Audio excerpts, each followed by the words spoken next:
Jim and I went back to 1959. My wife Ann, my late wife Ann, worked at Muncie Public Library just down the street, and Eleanor Faulkner worked there just down the street. They were good friends, and they got Jim and me together real quick. And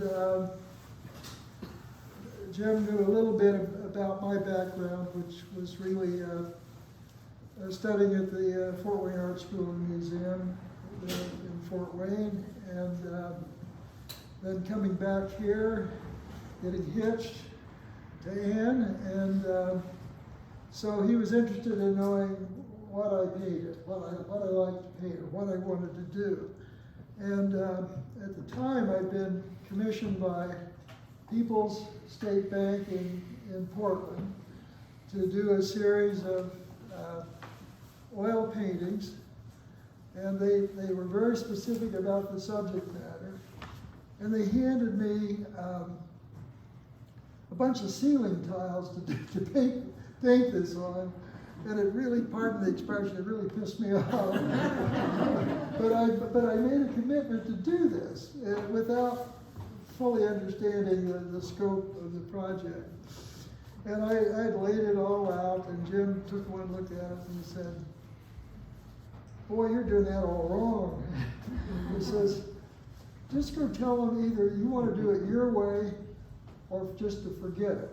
So I went up there and told him to forget it. But Jim, well, let me back up. I worked in the field of interior architectural design for a very long period of time. I still painted, and I worked basically in pastel and oil over the years, those years. And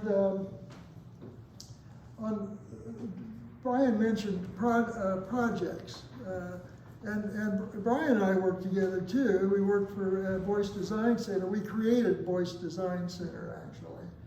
And we had Maxon Corporation, Ontario Corporation.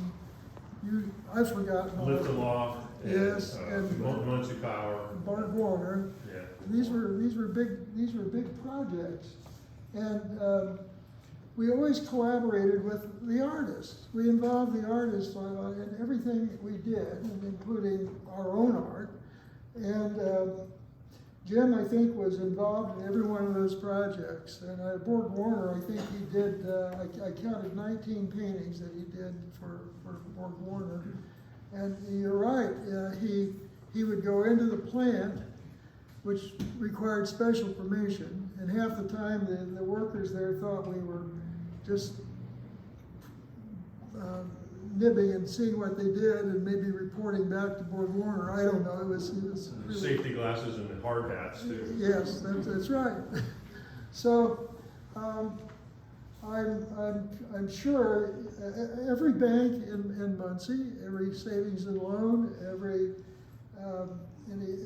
manufacturer, just about every attorney, every physician, every insurance executive, we were all involved with those. And the project that took a number of artists around the state, various communities, various counties, and Danny, you're one of them, am I right? Yeah. That went over really well. We were so impressed with how you pulled that off. All the number of artists getting involved, and I think that was just a marvelous project. Jim and I thought it was great. We got to thinking about the Wabash River, and we thought that would be a very good project. It's 538 miles. They say 500, but it's actually 538. We know that for a fact. And then all of the tributaries. We thought that was good. So we went out and we, without a plan, no plan whatsoever. We just went to the beginning of the river and we worked our way down, and we did take photographs, but we didn't do any paintings at that time. We just wanted reference to decide what were the most important scenes to capture. And we weren't really thinking of people, we were just thinking about the river. But we realized when we started painting, we still didn't have a good plan. We worked at it for 2 years. We were all over the place. We had no concept of how to go about this. So we decided we better back off of it, and we agreed that we would come back to it in a few years. Well, it took 4 years to do very careful planning in every county. We also spent hours at the Ball State, the library, and we got a lot of historic information. We put that together, and then we had a plan. And altogether, it only took 14 years to finish it. It was really a very good, a very successful project. And it's interesting, 99% of the time we were out there painting. It wasn't something we took photographs and then referred to the photographs to do. We did it on site. And we would make sure we weren't doing the same thing. I'd be looking one way, he'd be looking the other, and then we would try to finish them. If we didn't finish them, we had all of our reference sketches and such, so we could finish them. You get run out by rain, or just about all the elements were against you sometimes. And I've told this once before here, but looking back on incidents along the river or happenings that were interesting, I think of Jim and Eleanor because they trained dogs, take care of them all. And we were over by, it's called Portland Arch. It's just south and west of Lafayette. And there was a pack of wild dogs. And they were snarling at us, and Jim said, "Don't worry about this, it's no problem. They won't bother. If we don't bother them, they won't bother us." One came around from behind and bit Jim right on the butt. And I said, "What the Samuel do you know about dogs?" But we had wonderful experiences with the Amish. They do not want to be photographed, and we stopped in this little community in Ohio, and I got out of the car, and I didn't realize it, but I had a camera around my neck, and they all ran in the house.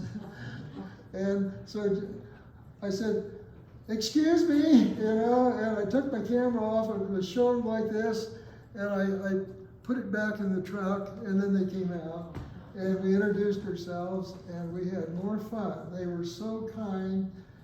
They brought us into the barns, into the house. We interviewed people, and they actually let us do paintings of them. And that I thought was a major accomplishment. A lot of that has to do with Jim. He is kind-hearted, very courteous, and I'm a little bit on the forward side. So he got us places where I probably could never done this. Anyway, as I ended up, after Ann passed away, I moved to Brown County, just north of Nashville. I remarried, and to Cynthia. She was the executive director of the Brown County Art Guild. And we had a nice life together, but we both were diagnosed with cancer in 2015. I survived, and she didn't. But anyway, Jim came down. He's an electrician. I don't know how many people knew that Jim was an electrician. But he came down and helped me renovate this barn, and he did all the lighting and heating and the whole works there. And we taught a couple of painting classes, plein air on our property, and also in facilities that were provided us by the Brown County Art Guild. So we stayed in touch. We never missed a lick. So anyway, when Jim became ill here in the last 3 years, probably not even 3 years, he ended up in a nursing home with some very strict, I don't know what to say. They just would not. It took me a while to get them to let me bring him home and for us to paint. Jim was losing his eyesight, and by the time we got to a project for the Red Hill Land Conservancy, I encouraged him to participate if he could, and it didn't take very long to realize that he was really having trouble. And he suggested to me, he said, David, he said, you were with us, and he said, you suppose we could work on this together? And I said, oh yeah, that's great. And I thought, oh my gosh, thank goodness that was a good thing to do, and we did, and I think we did 6 paintings together, and I think all but 2 of them sold, I believe.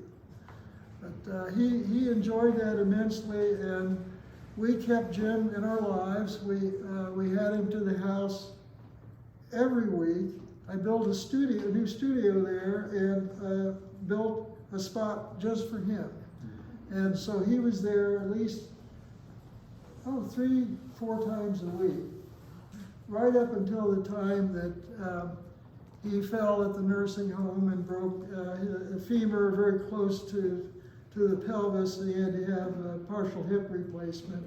And from that point on, he just wasn't himself. He was going downhill. And I got permission from the family. His brother in Florida, and a niece and nephew in Muncie still. They were his legal guardians, and they let us take him in and do whatever he would like to do. So